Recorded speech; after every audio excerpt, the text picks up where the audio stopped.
fantastic week, fantastic Friday.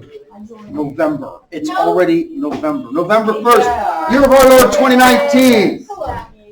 We are in attack mode today. We have been talking about this factorization stuff so much, and now we're going to put it to use. So we're diving right in on page 181. I'm not even going to take time to go over yesterday's work because if I do, we're going to get way behind. We're already behind the plan this week. So let's dive into 181. And as always, if the way I'm doing it you're not getting it, and then you go to the book and you go through the examples and you still don't get it, the first 2 days, you got to keep plugging away, but you got to ask if there's something you don't get. So when game time comes, test or quiz, that you're not feeling unprepared. Number one, are these fractions equivalent?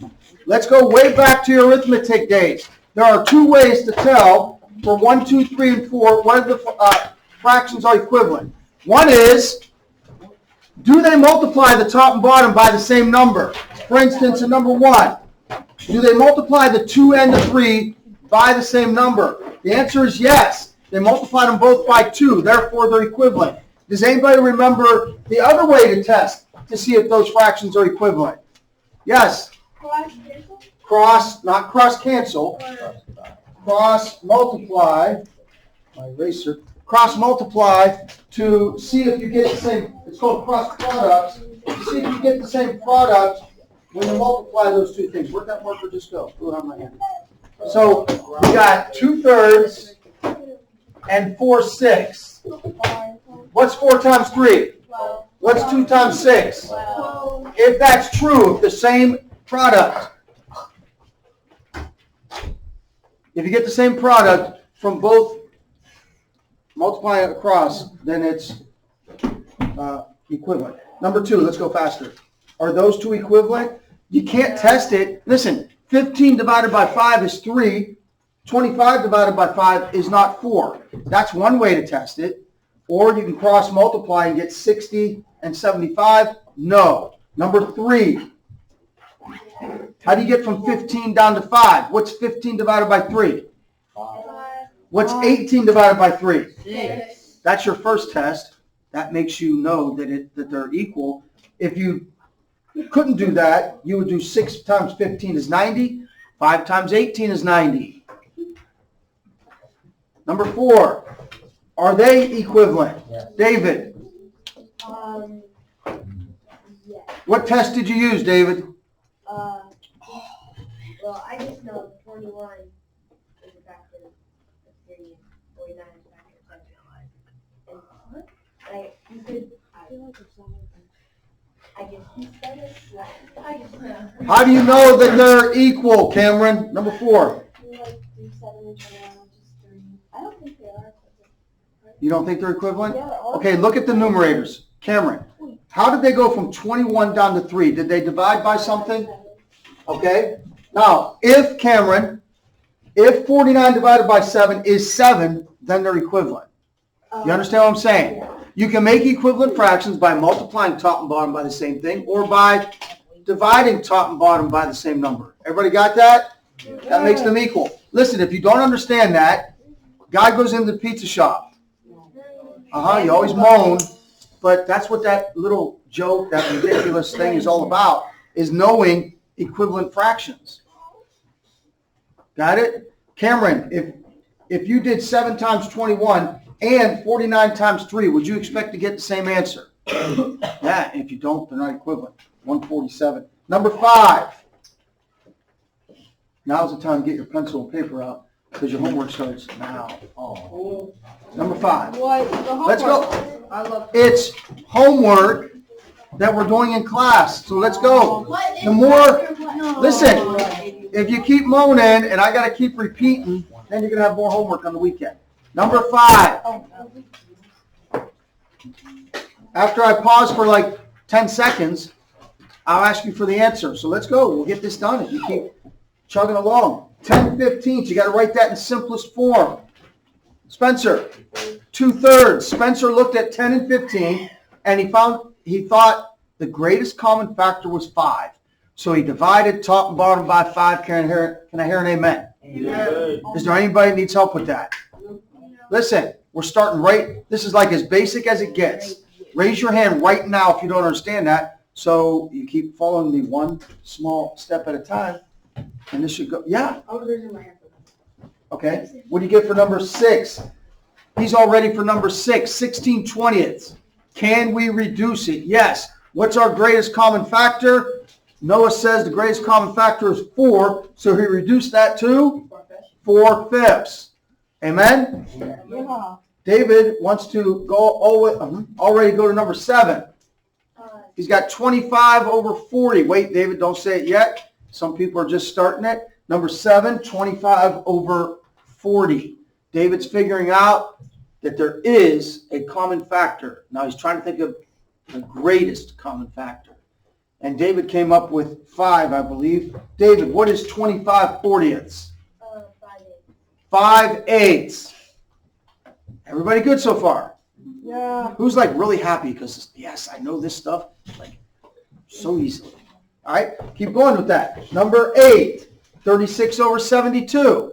Numbers get a little bigger.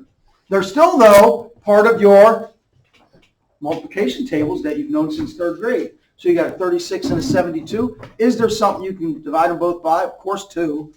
But greatest common factor. We want to get this done in one shot. So what's the GCF for 36 over 72? Careful. Because you might think of one from your times tables, but it wouldn't be the GCF. Could I divide both those by 2? Yeah. I would just have to do it again, right? Could I divide both those by 6? Yes. I would just have to do it at least one more time. Could I divide both those by 9? Yes. Times table. Could I divide both those by 12? Yes. Okay, that's as high as really you've been responsible for your whole life, knowing your 12s, right? So I can divide both those by 12. Or I can start thinking a little deeper and realize I can divide them by something even bigger. Or I could be like Bella, and I could look at 36 over 72 and start to think, that seems like it might be half. But I'd have to prove it, right? Yes, what's the answer? 2/4. What? Is that in lowest terms? Yes. No. No. Think. Oh wait, 1/2. 1/2. Now wait, let me stop here. Some of you, how many were able to look at that and know it was a half? If you didn't, there's nothing wrong with you. Listen, if you did not look at 36 over 72 and kind of think immediately, I think that's half, there's nothing wrong with you. If you divided them both by 12, because you know your times tables, 12 times 3 is 36 and 12 times 6 is 72, then you would just have to do it again. But this is,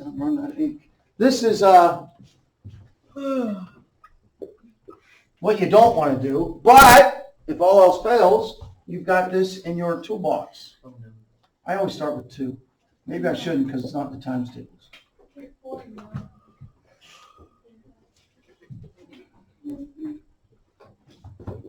I'm doing this to show you how the factoring down to prime factorization always works. We're going to start with 2.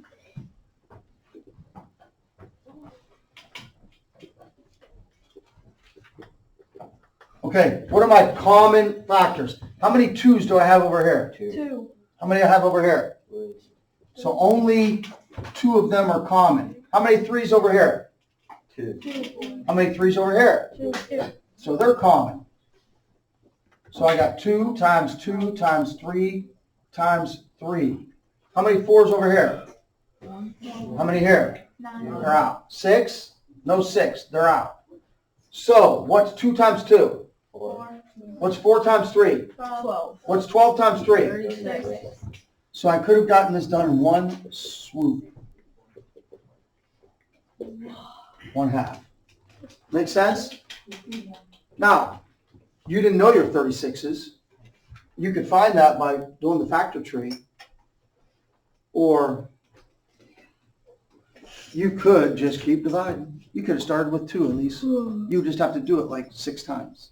Right? All right. Moving on. Number, where am I? Number 9. Write two fractions that are equivalent to 1/5. Kira. 2/10 and 4/20. You could have written 3/15. Give me one more. Give me something exotic rather than just multiplying by 2 or 3 or 4. Something that would be the same as 1/5. E. I was going to have 20 over 100. 20 over 100. Next, give me equivalent fractions to 12/15. Equivalent fraction. You can reduce it or you can make it bigger. Either way, as long as you're treating top and bottom the same. Who's got something the same as 12/15? 24/30. You multiply them both by 2. What do you got? I got 48/60. She multiplied them both by 4. Jade. 4/5. Jaden said, you know what? I'm taking the traditional route and reducing that to 4/5. Everybody clear so far? Yes. Wow. Here, I thought this was a hard week, and look how we're ending it. Number 11. Uh-oh. Now they're using big words. So far, so good through 10. Number 11. Evaluate the expression 8x cubed over 2x when x equals 4. Remember, the word evaluate means they give you what x is, just plug it in. Plug it in where? Wherever you see an x. 8 times, what is x for? 4. 4 cubed over 2 times 4. I'm stopping there. Does that make sense? All I did was where they put an x, I put a 4. Are you with me? Yes. So what is 4 cubed? It's 4 times 4 times 4. You can't do that in your head. I'm saying that facetiously because I want you to do that in your head. What is 4 times 4 times 4, Jordan?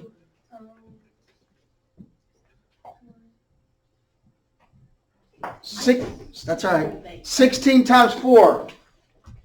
Zach, Kias, 64. Okay, wait.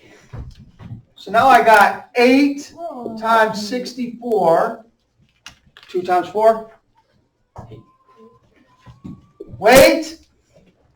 Let me show you something here. I could do 8 times 64 and divide it by 8. But watch what I do. Watch this. Why do that? You can do this. Whoop, whoop. Hello? Look what I did. Look, these cancel each other out. Now I don't have to multiply 8 times 64 and divide by 8 because the 8's cancel each other out. 1 times 64 over 1. Boom, done. How awesome is that? Hello? Look. When you have fractions, they cancel it. You're reducing it within, you know what I'm saying? Like you can reduce with, I can get rid of the 8's and it's just 64 over 1. I did it. Now the only problem I might have as a middle school student is when I looked at 8x cubed, what mistake could I have made? I could have done 8 times 4, then cubed it. No, remember that this, when it says 8x cubed, this is 8 times x cubed. So you cube only the x. Before, remember the order of operations? You got to do the exponent first, and then the only way it would be 8x cubed is if they wrote it like this. Then you would do the 8 times 4 and then cube it. Does that make sense? Yes, Noah? How do you know if it's squared or cubed? Because the 3 is cubed and the 2 is squared. What? Because a 3 above it 3 means cubed, Oh my times God. itself 3 times. Okay. And a 2 above it means Squared. squared, 2 times. Is that your question? 4? Yeah, what's 4 then? There would be a 4 above it. Oh, what word do we use for 4? Yeah. 4th power. 4. Oh, okay. Okay, wait. We're going to stop and handle that question. The reason we have words for squared and cubed is because of this. Go back to the basics of what is area. We're finding square units, right? So when we find the area of something, we're finding out how many square units are inside there. So this is a 4 by 4. It's 16 square inches or feet, right? That's why when there's a, look, 4 times 4. That's why we call that squared. Why do we use the term cubed? Because cubed adds another dimension. Did you ever have fun making cubes? Yeah. Okay, so cubed has another dimension. It's not just length and width, but depth. Right? Does that make sense? Yeah. So when we find volume, we're finding cubic, because we fill the whole room with little cubes. So when we get to the fourth, there is no fourth dimension. Time. Anyway, there is no, we deal in 2-dimensional flat or 3-dimensional world that we live in. So we got squared and cubed, and once you get past that, it's 4th power, 5th power. Okay, yes, ma'am. If it had been 8 times 4 cubed, then the answer would have been 4,016. Sounds right. Because Because I know 32 times 32 is close to I did 900. it, and then I reduced it, and then I got the answer, and then I realized All I right. was wrong, and I was really upset because I did all that work. All right, anybody do 12 yet? Yeah. Dominic's already tackled 12. You did 12 already? Okay. I had to. In a carton of 1 dozen eggs, 2 eggs are broken. By the way, have your parents taught you, have you gone shopping with them? Before you buy the eggs, you open it, make sure none of them are broken. How many, listen, a quick little personal survey. You're 11, 12, and 13 years old. How many have never been to the store with their parents and bought eggs? Okay, because you, all right. Okay, she's excused. So Noah, you wouldn't know to open them and check them? Well, like, I go to the Aldi's one time. Legally, but we don't buy eggs unless we had chicken. You get your eggs from Reynolds? No, we had chicken. Oh, you had your own eggs. He shot them all. No, Preston, I have a secret about that. okay, listen. Come on, quick, we're not gonna get done. Alright, my mom checked them and none of them were broken. And then when she got home, there were 6 broken. I broke them. Okay, what fraction of the eggs are unbroken? Come on, focus back. Let's get done with number 12. Notice how they made this number 12, huh? I see what you did there. All right. Jaden, what fraction are unbroken? 1/6, because she said 2/12 is 1/6. I don't have to write that. What fraction are, that was what fraction are broken. What fraction are unbroken? 5/6, because 10 out of 12 are not broken. Beep, turn the page. We're not doing all of these in this section. Okay? So we're doing, first of all, number 15. You got 15 seconds. See what I did there? To do number I 15. see what you did there. 15 seconds. Now you're down to 10 seconds. Are you done with number 15 yet? No.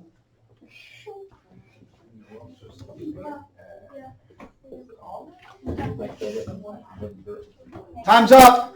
What'd you get for -9 over 72? What is that in lowest terms? You had your hand up, you put it down. You gotta have confidence, Rachel. Sid. No, it's not 1/9. No, it's not 1/8. Dominic. -1/8. You didn't do it at all. Now listen, whether you write this as -1 over 8 or just put the negative sign in front of it, either way is fine. They're both the same thing. Listen, don't let that confuse you in the future. If I was to write this like this, those are the same thing. Don't let that be a sticking point for you. -1 over 8 is the same as, hey, -1/8. Everybody got it? Yes. Okay, we're not doing them all. Go to number 17. 4AB over 8.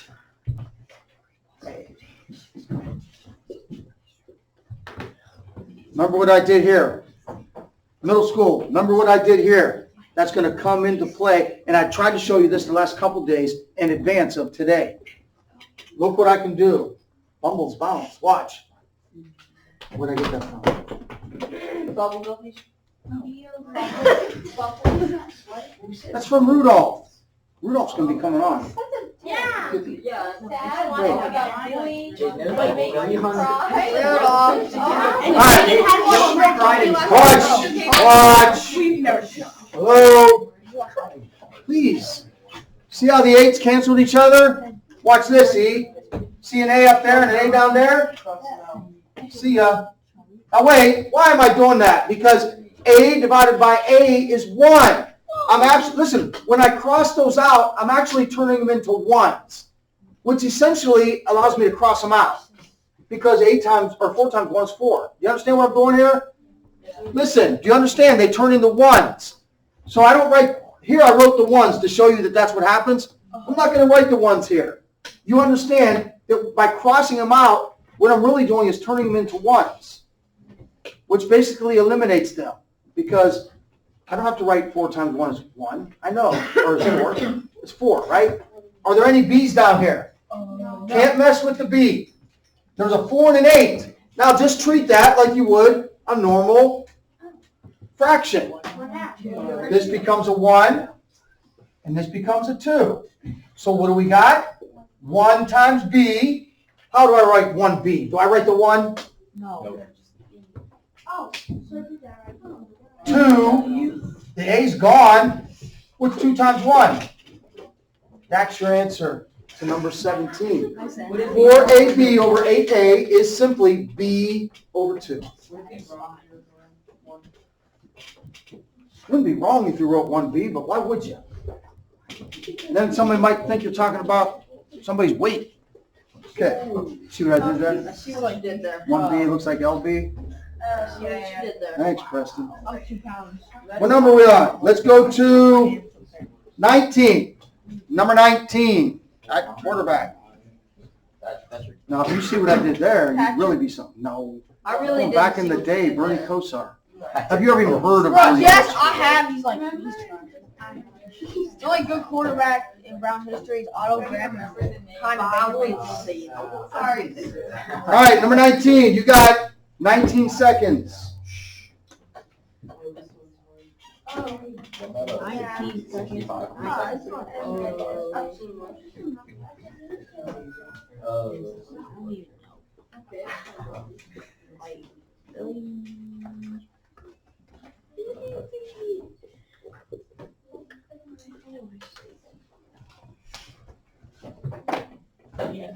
Hopefully you're putting your finishing touches on number 19.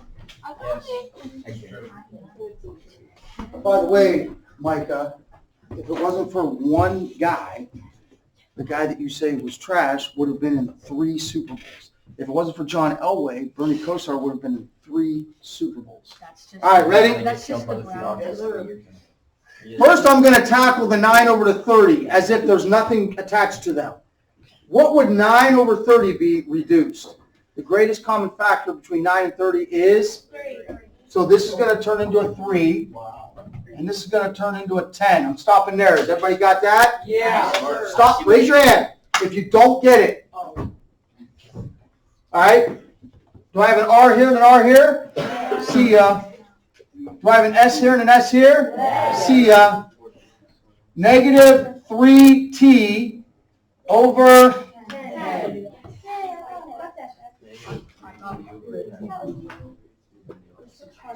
Whether you write the negative in front of the 3t or the negative in front of the whole thing, don't fret about that. They're the same thing. Negative 3t over 10. Is this okay? Is this good? Yeah. Okay, next. Yeah. Number I think it is. Number 23. Stay with me. Number 23. Come on, keep staying with me, and you might have no homework. See how we're skipping things and make sure. 23. You're testing to see if 7/35 and 2/10 are equivalent. The first test you use is You don't know, because 7 divided by something doesn't give you 2. And 35 divided by something you don't know what gives you 10. So you got to go to an alternative way to figure out if they are equivalent. The next test you can give it is cross multiplication. 7 times 10 is 70. 35 times 2 is 70. Do you mind if Mr. Franken gives you another little trick that's not in the book? Sure.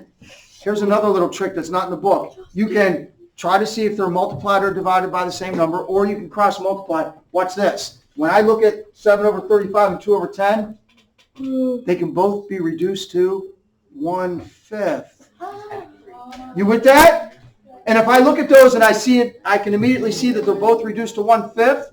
That's another way to tell that they're equivalent. Everybody got yes for number 23? Yes. Okay, go to number, let's see, go to 29. We're going to make x3 and y5. There's no Y, so we're just gonna 29.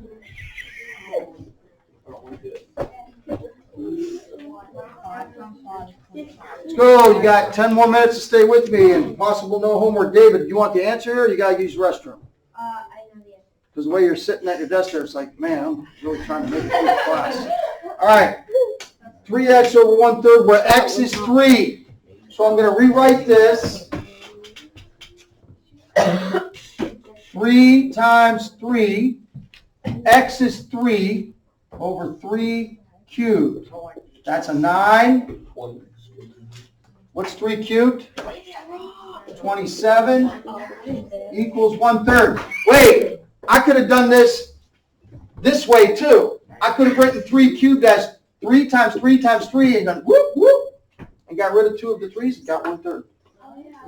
I'll stop. Whoa. Shh, please don't make noise. We've got people processing this. Noah, from here to here, do you understand? I just did 3 times 3 because they said x was 3. You get that? No, look. No, just focus on the numerator. Do you see how I got from 3x to 3 times 3? You sure? Yeah. Because they said x was 3. Okay, now, x is 3, so I wrote, instead of x cubed, 3 cubed. What's 3 times 3? 9. What's 3 times 3 times 3? And then I reduce it. Can you do that? Okay, next. Let's jump to number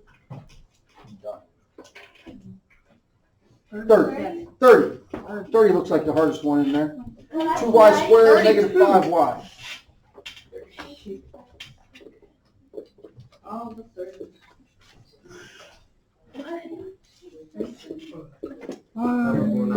What'd they say y equaled? 5. 5? I'm just going to rewrite it. 2 times 5 squared over negative 5 times 5. See what I did? All I did was, listen, it's just plug in what they told us it was. What is 5 squared? 25. 25. So now I got 2 times 25. What's negative 5 times 5? Negative 25. Negative 25. 50 over negative 25. The fraction bar is a division sign. What's 50 divided by 25? 2. Is there a negative involved? Yeah. So the answer is negative 2. That was number 30. You know, one of my favorite subjects after math is math, but then also geography. So number 33 through 36. Let's go. We got 3 minutes to get these done. You got 4 items in less than 3 minutes. Go. I might throw in some bonus. I might 3 years later ask you to tell me the capitals of some of these states in these regions, but I won't. I see what you did there. Oh, Then I forgot. in the hole.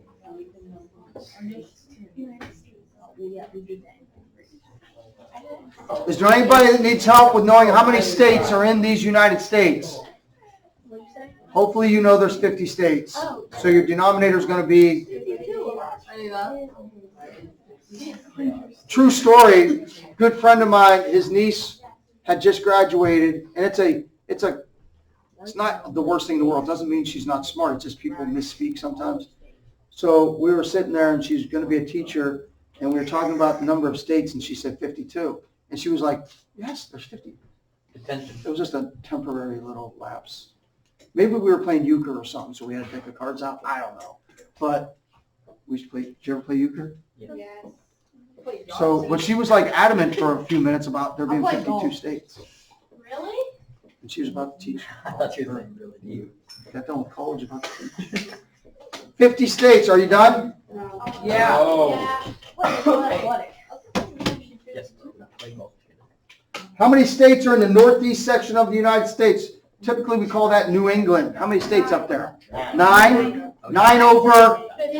What'd you reduce that to, Cameron? Shh. What'd you reduce 9 over 52, Cam?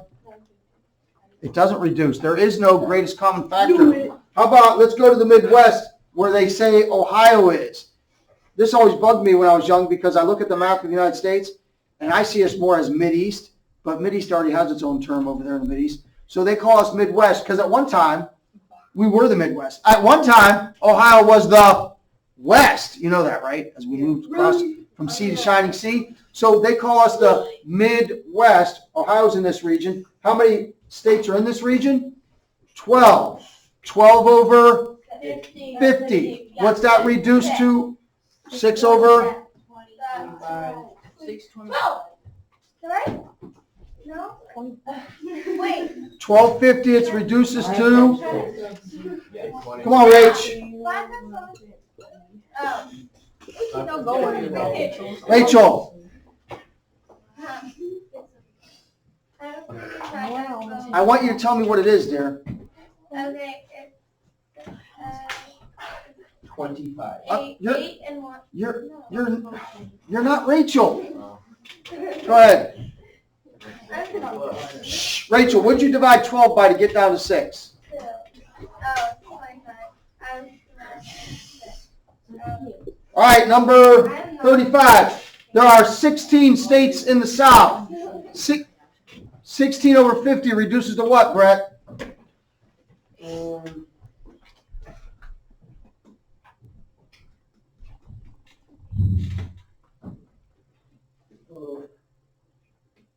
Over 25. 8/25, and out west there are 13 states. Notice how much bigger the states are out west. 13 over 50 reduces to, Spence. 2 halves. Yes. Wait, didn't you say 15 over 30? 13 over 50, there's 13 states out west, 50 total states, 13 over 50 reduces to? It doesn't. It's already in lowest terms. There is no GCF because Jordan says, wait a minute, 13's prime. So unless 13 goes into 50, can't do it. All right. Let's go back.